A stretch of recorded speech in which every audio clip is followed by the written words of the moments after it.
एक शेर है कि मोहब्बत की शाम जलाकर तो देखो, मोहब्बत की शाम जलाकर तो देखो, दिल की दुनिया सजाकर तो देखो, तुम्हें ना हो जाए मोहब्बत तो कहना जरा हमसे नजरें मिलाकर तो देखो। दोस्तों, आज की क्लास हम बहुत ही इंपॉर्टेंट है हमारे लिए, क्योंकि देखो हमारी एक एक क्लास से जुड़ी हुई है। क्या है इतिहास? क्या है इतिहास? एक कहानी है। तुम अगर इतिहास को कहानी के वे में समझ रहे हो, कहानी के वे में समझना चाहते हो, पढ़ना चाहते हो, तो तुमको इतिहास बहुत ही इंटरेस्टिंग लगेगा। इतिहास जैसा कोई भी इंटरेस्टिंग सब्जेक्ट नहीं है। जैसे तुम थिएटर में बैठ कर एक फिल्म देख रहे हो, मान लो तुम KGF चैप्टर 1 देख रहे हो। अगर KGF चैप्टर 1 देखने के बाद तुम्हारे दिमाग में बनता है कि KGF चैप्टर 2 कब आएगा।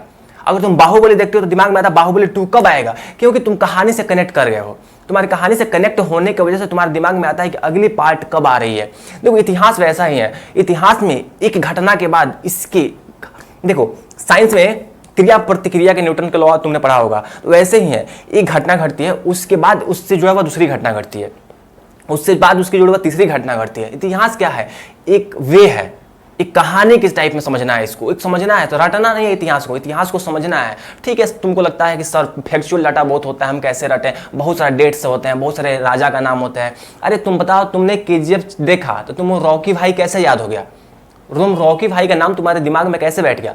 क्योंकि तुम फिल्म देख रहे हो, तुमको कोई कहानी सुना नहीं रहा, लेकिन देख रहे हो। लेकिन यहाँ पे मैं तुमको कहानी बताता हूँ, लेकिन बताने के साथ साथ तुमको चित्र भी दिखाता हूँ, तुमको स्टाइल मैं सोचता हूँ कि तुमको कहानी के वे में साथ साथ ऐसी तरीका से बताऊँ कि तुम्हारे दिमाग में इतिहास बैठे। इतिहास सिर्फ रटना नहीं है, सिर्फ बैठाना है। देखो मैं तुमको बताया था प्लासी की लड़ाई में एक तरफ अंग्रेज जो क्लाइव था, रॉबर्ट क्लाइव मद्रास से आया होता है स्पेशल कंपनी को बचाने के लिए, कंपनी को सत्ता स्थापित करने के लिए। बहुत योग्य एक सेनापति था, जो अंग्रेजों का सेनापति था। और दूसरी तरफ सिराज जो बंगाल का नवाब कहा जाने वाला, जो राजा था, विलासिता का जीवन जी रहा था। तो एक तरफ सिराज था, एक तरफ क्लाइव, दोनों की सेनाएं लड़ी और सिराज की सेना हार गई प्लासी की लड़ाई में। प्लासी की लड़ाई के हारने के बाद यहाँ पे बंगाल में एक ऐसे शासक को बैठाया जाता है जो एक कठपुतली था। किसकी कठपुतली था? अंग्रेजों की कठपुतली था। उसको पता नहीं था कि हम राजा शासन कैसे करें। उसको उठाकर सिर्फ गद्दी पर बैठा दिया गया था। कौन बैठा था? अंग्रेज बैठाए थे।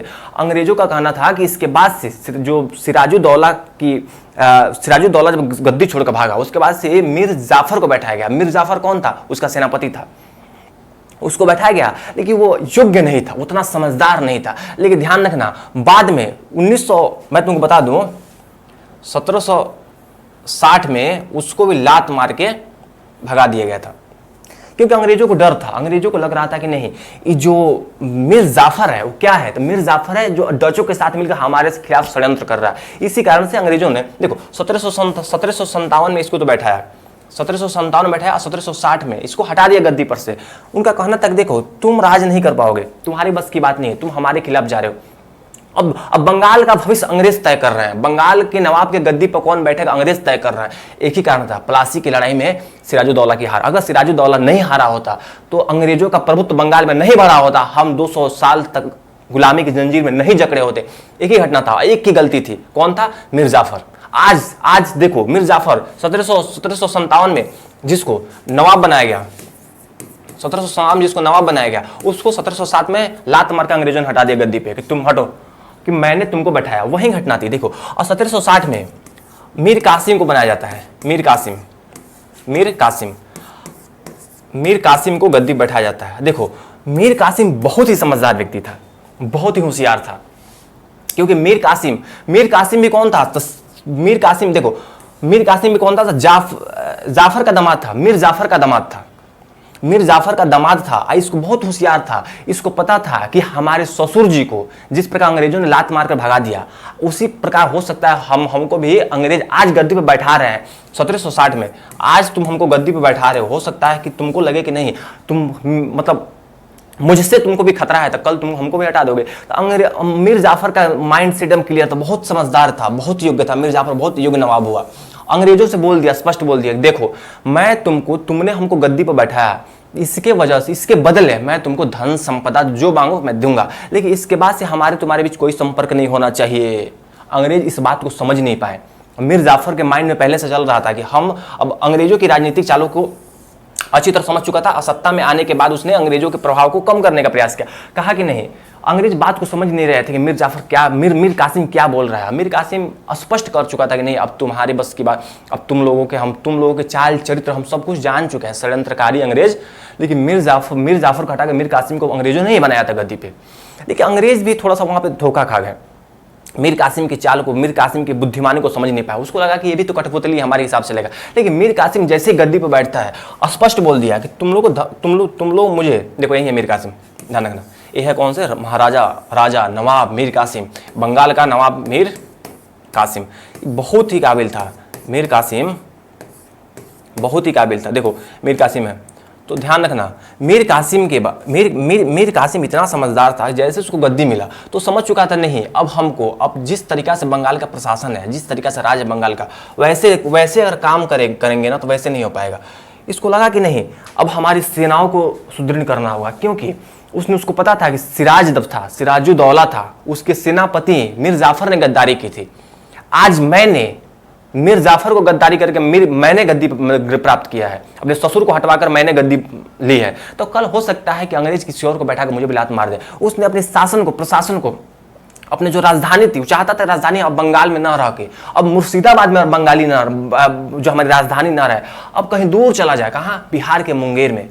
इसने पहले राजधानी को दूर किया, क्योंकि अंग्रेजों का अगर बंगाल की राजधानी पर कंट्रोल हो गया, वहाँ की जो राजधानी में तो नवाब बैठता था, तो अगर वहाँ पे अंग्रेज चले गया, वहाँ पे कंट्रोल कर लिए, तो फिर क्या होगा इसका। बहुत ही समझदार था, अपने सेना को और प्रशिक्षित किया, पुराने सेना को हटाकर नया नियुक्ति की, क्योंकि वो चाहता नहीं था कोई ऐसा सेनापति आए और वो सेनापति अंग्रेजों से मिलकर हमारे खिलाफ षड्यंत्र करे। बहुत ही समझदार था। मीर कासिम के प्रशासनिक कदम की बात करते हैं तो नौकरशाही का पुनर्गठन किया।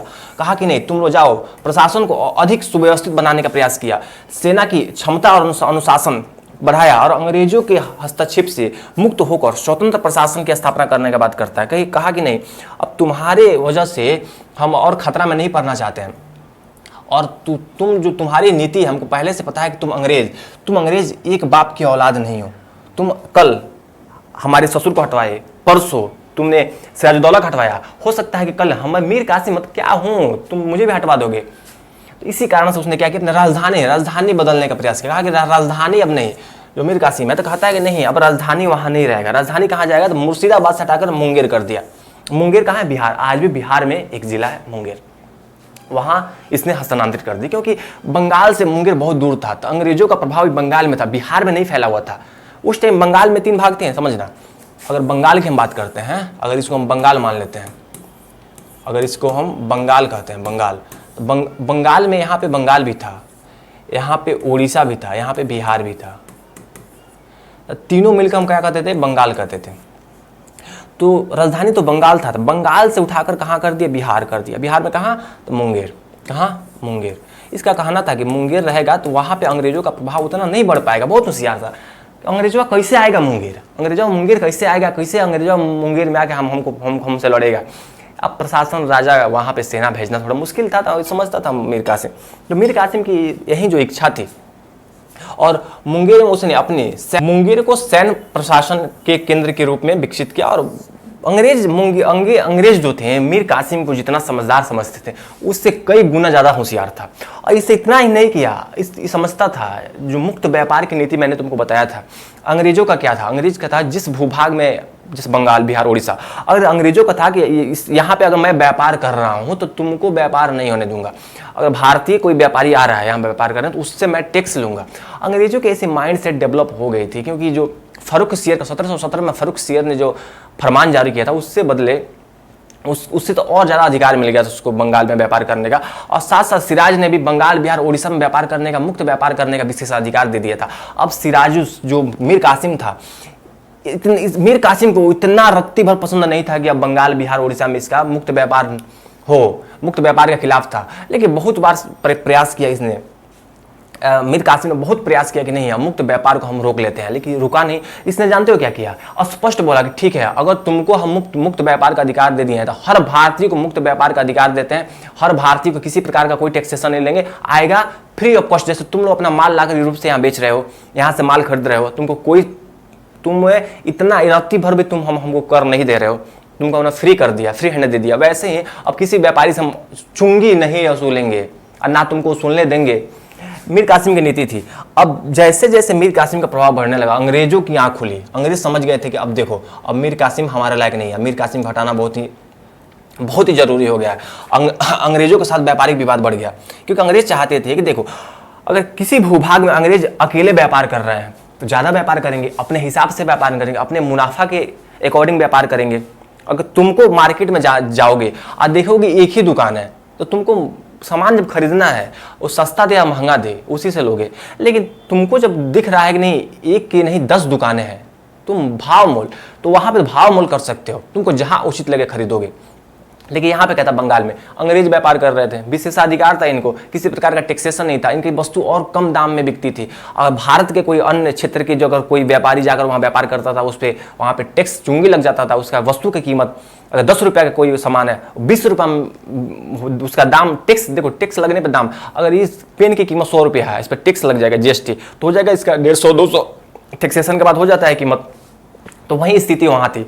तो तुमको देखिए, शुल्क और व्यापार का प्रश्न जब खड़ा हुआ तो अंग्रेजों का था, मीर कासिम से अंग्रेजों ने आकर कान में बोला कि देखो मीर कासिम, तुमको गद्दी पर हमने बैठाया है, मैंने तुमको गद्दी पर बैठा दिया, इसका क्या मतलब तुम अपने मन से भारतीय व्यापारियों को मुक्त व्यापार करने का अधिकार दे दोगे? बिल्कुल नहीं, हम तुमको पीट कर हटा देंगे। मीर कासिम बोला कि तुमको जो करना है कर लो, हम तो फ्री देंगे। भारतीय व्यापारी भी आएंगे, भारत के अलग अलग क्षेत्र के जितने भी व्यापारी हैं आएंगे, भारत में व्यापार करेंगे, हम उनको रोकेंगे ही नहीं, हम उनको भी मुक्त व्यापार का अधिकार देते हैं। तो यही दिक्कत था अंग्रेजी कंपनी को प्राप्त जो दस्तक, या इसको दस्तक की कहते हैं या इसको व्यापारिक विशेषाधिकार भी कहते हैं। अब विवाद का बहुत बड़ा प्रश्न खड़ा हो गया। अंग्रेजों के विशेषाधिकार से भारतीय व्यापारियों को नुकसान हो रहा था। मीर कासिम अंग्रेजों के व्यापारिक विशेषाधिकार को सीमित करना चाह रहा था।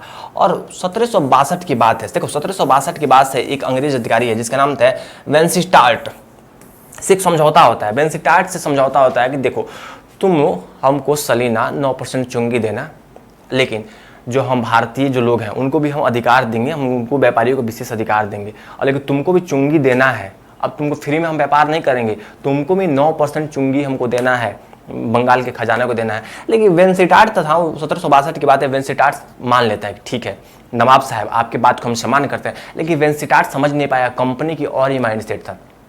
अभी बात लेकर कहाँ गया, वेंसिस्टार्ट गया कंपनी में, और कंपनी की काउंसिल ने जब इसके बात को देखा समझा, उन्होंने स्पष्ट खारिज कर दिया कि सारे काम जो काउंसिल थी जिसमें गवर्नर बैठता था, उसकी आपसी बात समझौते के थ्रू कोई पास होता था चीज़। ऐसे नहीं है कंपनी में कि एक गवर्नर जो बोल दिया हो गया, बिल्कुल नहीं।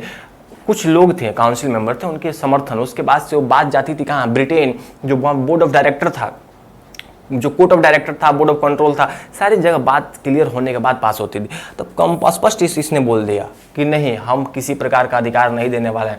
इनको कहने के बाद फिर जो वेंसिस्टार्ट के साथ 1762 ईस्वी में जो संधि हुई थी वह खारिज हो गई, क्योंकि उसके वो संधि की कोई वैल्यू नहीं रह गया। वेंसिस्टार्ट जो संधि किया था वह संधि की किसी प्रकार की कोई वैल्यू नहीं रह गई। अब जी देखो, अब सारे पृष्ठभूमि यहीं से तैयार होता है। अब कंपनी को पता चल गया कि नहीं, अब हम मीर कासिम को हटाना बहुत जरूरी है। तो उसके बाद से घटना घटती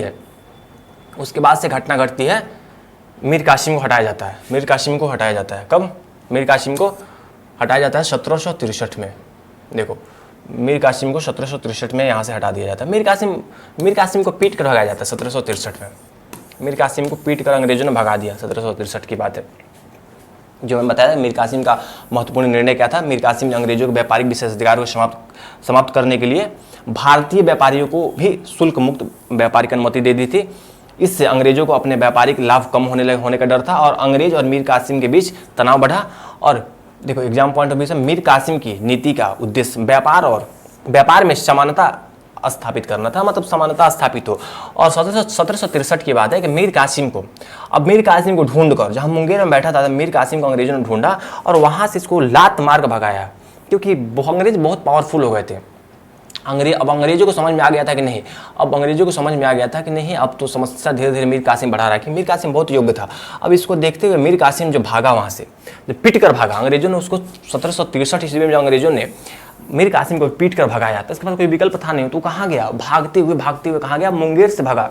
अब मुंगेर से भाग अवध जाता है। देखो, अंग्रेज और मीर कासिम के बीच संघर्ष बढ़ा, और 1763 में अंग्रेजों ने मीर कासिम को पराजित किया और मीर कासिम ने मुंगेर छोड़ा और मुंगेर के बाद वह पटना गया और पटना से कहाँ गया, अवध गया।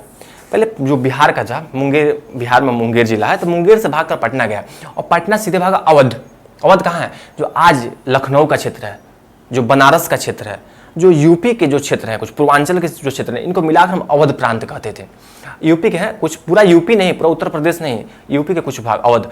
अवध में जो अवध का अलग ही राजा था, अवध का अलग ही नवाब था, वो भी पावरफुल था, क्योंकि धीरे धीरे अवध भी जैसे बंगाल एक प्रांत के रूप में उभरा था, वैसे अवध भी एक प्रांत के रूप में उभरा था। जिस प्रकार निजाम भी एक प्रांत के रूप में हैदराबाद का निर्माण हुआ था, वैसे ही अवध भी पावरफुल था। तो जब मीर कासिम अवध पहुंचता है, जब मीर कासिम अवध पहुंचता है तो इसको दिखा कि अवध में ऑलरेडी शाह आलम द्वितीय बैठा हुआ था।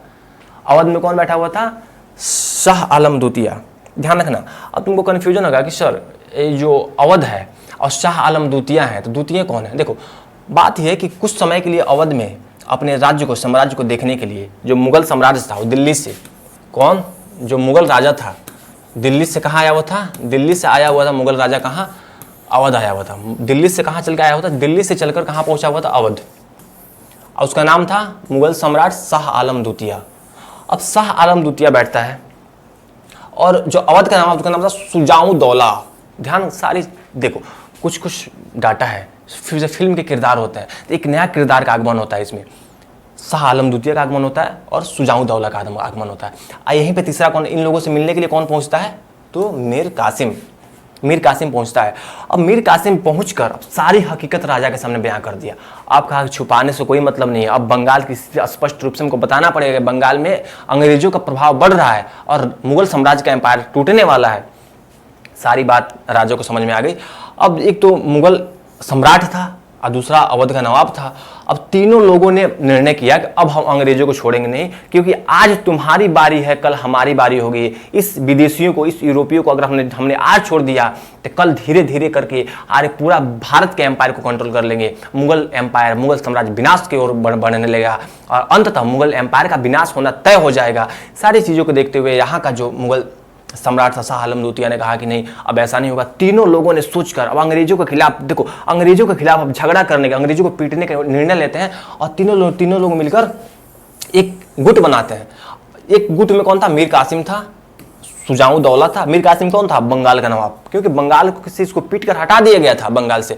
लेकिन अभी मुगल सत्ता, मुगल राजा दिल्ली में जो बैठा हुआ था, उसने अभी उसकी जो उसका राज्य का पत्र होता है, क्योंकि शासन वही का, उसमें राज्य का पत्र में इसी का नाम था। तो यार ध्यान रखना, वहां पे अंग्रेजों ने इसको पीट कर हटाकर, एक नजमुद्दौला था, पीट कर हटाकर उसको शासन बना दिया था। लेकिन मीर कासिम ही चल रहा था, क्योंकि जो राज्य का बजट होता है उसमें मीर कासिम का नाम था। शुजाऊ दौला कौन था, शुजाऊ दौला था, अवध का नवाब था। और शाह आलम द्वितीय जो मुगल एम्पायर के सबसे सम्राट थे, राजा थे।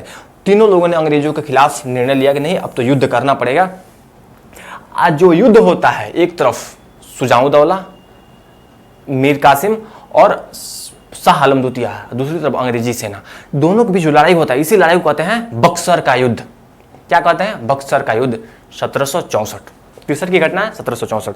देखो ध्यान रखो। अब देखो आज की क्लास में तुम लोग समझ पाए, मैं ऐसा एज्यूम कर रहा हूं कि तुम लोगों को समझ में आ गया कि आज की क्लास की हमारी मुख्य टॉपिक क्या था। मुख्य टॉपिक था कि बस बक्सर के युद्ध की पृष्ठभूमि समझना। अब देखो बक्सर के युद्ध जो होता है और युद्ध के परिणाम क्या होता है, ये सारी चीजें अगली क्लास में होगी, आज की क्लास में नहीं। आज की क्लास मैंने तुमको बक्सर के युद्ध तक ले आया कि बक्सर के युद्ध की पृष्ठभूमि क्या रही, मीर कासिम का उदय क्या रहा, मीर कासिम कितना योग्य एक नवाब साबित हुआ जो अंग्रेजों को नस्ते नाबूद करने का प्रयास किया था, अंग्रेजी सत्ता को उखाड़ फेंकने का प्रयास किया था। देखो 1764 ईस्वी की एक लड़ाई हुई जिसको मीर कासिम था, अवध के नवाब शुजाऊ दौला था और मुगल सम्राट शाह आलम द्वितीय थे। तीनों लोगों ने मिलकर, शाह आलम द्वितीय, शुजाऊ दौला और मीर कासिम, तीनों लोगों ने मिलकर 23 अक्टूबर 1764 ईस्वी में लड़ा। कहाँ लड़ा, बक्सर का युद्ध। ये बक्सर कहाँ है, बिहार में है। जो बक्सर कहाँ है, बिहार में। उस टाइम क्योंकि बक्सर में ही लड़ाई क्यों हुआ, क्योंकि बक्सर के, अगर तुम बक्सर देखो, अगर बिहार का मैं मैप तुमको दिखाता हूँ, अगर मैं बात करता हूँ बिहार का, अगर बिहार का तुम मैप का बात करते हो, देखो बिहार का मैप देखोगे, यहाँ पे है, यहाँ पे जाओगे ना तो यहाँ पे है बक्सर, यहाँ पे है बक्सर, बक्सर, यहाँ पे क्या है बक्सर, ये हो गया बिहार। और यहाँ पे जाओगे तो यहाँ मुंगेर, क्या है मुंगेर, तो ये हो गया बक्सर, ये हो गया मुंगेर। और यहाँ पे क्या है उत्तर प्रदेश का जो भूभाग इसको कहते हैं अवध, अवध। देखो अवध, तो जो अवध का हो गया, दिल्ली का सम्राट हो गया, सब लोग अवध से मिलकर कहाँ आए थे, मुंगेर आए, क्योंकि मुंगेर ही इसकी राजधानी थी। और मुंगेर के बाद लड़ाई कहाँ हुई, बक्सर में। कहाँ लड़ाई हुई, बक्सर, बिहार के बक्सर में। उस टाइम बिहार बंगाल का ही पार्ट था। बक्सर की लड़ाई होती है 1764, डेट याद है ना, 23 अक्टूबर 1764। फैक्चुअल डाटा, तुम लोगों को मेंस का आंसर करा रहा हूँ, फैक्चुअल डाटा बता रहा हूँ, तुमको सारी चीज़ें याद कर, तुम लोगों को सारी चीज़ें याद करना है, ठीक है। तो देखो अब अगर हम मुख्य परीक्षा की बात करते हैं तो अंग्रेजी East India Company, Mir Qasim, Shujauddaula और शाह आलम द्वितीय। तुम इतना ध्यान रखना कि प्रीलिम्स में अगर क्वेश्चन बनता है कि बक्सर के युद्ध में कौन कौन पक्ष का बीच जो वार हुआ था, जो मुगल सम्राट था उसके समर्थन में कौन कौन था, अंग्रेजों के बीच में कौन कौन था, सारी चीज़ें अब अगली क्लास में हम लोग पढ़ेंगे। लेकिन आज के लिए हम लोग एक क्विक रिवीजन देख लेते हैं। क्विक रिवीजन कहने का मतलब तुम लोग को एक फैक्चुअल याद, देखो याद ध्यान से देखो, मीर कासिम से शुरुआत करता हूँ मैं फैक्चुअल डाटा डालने का मेरा कारण है कि तुम लोग को रैपिड रिवीजन हो जाए। मीर कासिम प्रशासन में सेना में सुधार किया, राजधानी को मुंगेर हस्तांतरित किया, अंग्रेजों से व्यापारिक विवाद पैदा हुआ, फिर क्या हुआ, भारतीय कंपनियों को भी शुल्क मुक्त व्यापार करने का अधिकार दिया, फिर क्या हुआ, तो अंग्रेजों से संघर्ष एवं पराजय हुई 63 में, फिर अवध में सुजाउद्दौला और शाह आलम द्वितीय से के साथ गठबंधन किया, और फिर 1764 में बक्सर के युद्ध होते थे। ये तुम्हारे लिए हो गया क्या, पृष्ठभूमि। तुम्हारे लिए क्या हुआ, पृष्ठभूमि। तुम्हारे लिए क्या हुआ, पृष्ठभूमि। किसका पृष्ठभूमि है, तो बक्सर की लड़ाई की पृष्ठभूमि है, बक्सर की लड़ाई की पृष्ठभूमि है। जो बक्सर का युद्ध हुआ, तो बक्सर की लड़ाई की क्या है, पृष्ठभूमि है, ध्यान रखना। अब इससे जुड़ा हुआ मेंस का क्वेश्चन देख लेते हैं कि अगर बीपीएससी में मेंस का क्वेश्चन बनता है तो हम कैसे अटेम्प्ट करें। देखो मेंस का क्वेश्चन तुम लोग नोट कर लो, मैं इसके बारे में कुछ ब्रीफ कर देता हूँ, आंसर तुम लोग को देना है। क्वेश्चन है, मेंस का क्वेश्चन है कि मीर कासिम की प्रशासनिक एवं आर्थिक नीतियों ने, देखो पहला पार्ट तुमको बताना है कि मीर कासिम की प्रशासनिक नीति क्या थी, मीर कासिम की आर्थिक नीति क्या थी। प्रशासनिक नीति में वही था, मीर कासिम ने क्या किया था, अपने सेना को संगठित किया था, जो इसके यहाँ के जो नागरिक सेवक थे, जो सिविल सर्वेंट थे इसके आगे, उसमें परिवर्तित किया था। सारी चीज़ें बताना है, अपने प्रशासन को कैसे ने परिवर्तित किया। फिर आर्थिक नीति, किस प्रकार उसने मुक्त व्यापार की नीति अपनाई, अंग्रेजों के ऊपर जो वेंसिटाट से एक संधि किया था और कहा था कि नहीं तुमको 9% चुंगी देना है, भारतीय व्यापारी को मुक्त व्यापार की किस प्रकार नीति अपनाई थी, सारी चीज़ें तुम बताओगे। उसके बाद बताओगे अंग्रेजों के साथ उसके संघर्ष को किस प्रकार जन्म दिया और विवेचना कीजिए। उसके बाद बताओगे किस प्रकार 1763 में किस प्रकार अंग्रेजों ने उसको मार पीट कर भगा दिया, किस प्रकार उसने 1764 में गठबंधन बनाया और बक्सर की लड़ाई होती है 23 अक्टूबर को बक्सर की लड़ाई होती है 1764 में। 1764 में किस प्रकार बक्सर की लड़ाई होती है। तो सारी चीज़ें तुम बताओगे, तुम्हारा आंसर एकदम मस्त एकदम कंप्लीट हो जाएगा और तुम फुल मार्क्स लेकर आओगे, ठीक है। तो आज का मेरा टारगेट था, उसने मैंने अपने टारगेट को कंप्लीट किया और मैं आशा करता हूँ तुम लोग को वीडियो अच्छा लग रहा हो। वीडियो अच्छा लगा यार तो वीडियो को सब्सक्राइब कर दो, चैनल को सब्सक्राइब कर दो, वीडियो को लाइक कर दो। और देखो तुम्हारे लिए बहुत मेहनत कर रहा हूँ, तो तुम्हारे लिए जो मैं मेहनत कर रहा हूँ तो मेरे लिए तुमको भी कुछ तो मेहनत करना चाहिए ना, कुछ हेल्प तो करना चाहिए ना, कुछ मदद तो करना चाहिए ना। तो मेरा है कि चैनल को सब्सक्राइब कर दो और वीडियो को लाइक जरूर करना। तुम्हारे एक वीडियो का लाइक यूट्यूब को रिकमेंड करता है कि हाँ बच्चा सबको वीडियो पसंद आ रहा है, तो तुम्हारे मैं पढ़ाऊँगा तो तुम्हारे जैसे हज़ारों बच्चों के पास फिर जाएगा रिकमेंडेशन का कि सर की क्लासेस बहुत अच्छा हो रही है और तुम लोग पढ़ाई कर सकते हो, ठीक है। तो मिलते हैं अगली क्लास में। अगली क्लास में हम देखेंगे कि किस प्रकार बक्सर के युद्ध ने एक ऐसी घटना, बक्सर का युद्ध जो प्लासी की लड़ाई में जो चीज़ अधूरी छूट गई थी बक्सर के युद्ध ने पूरा किया, इलाहाबाद की संधि। और भारत एक नए युग में प्रवेश करता है क्योंकि उसके बाद अंग्रेजों ने बंगाल को प्रत्यक्ष रूप से कंट्रोल कर लिया। सारी बातों अगली क्लास में मिलते हैं अगली क्लास में। बहुत बहुत धन्यवाद।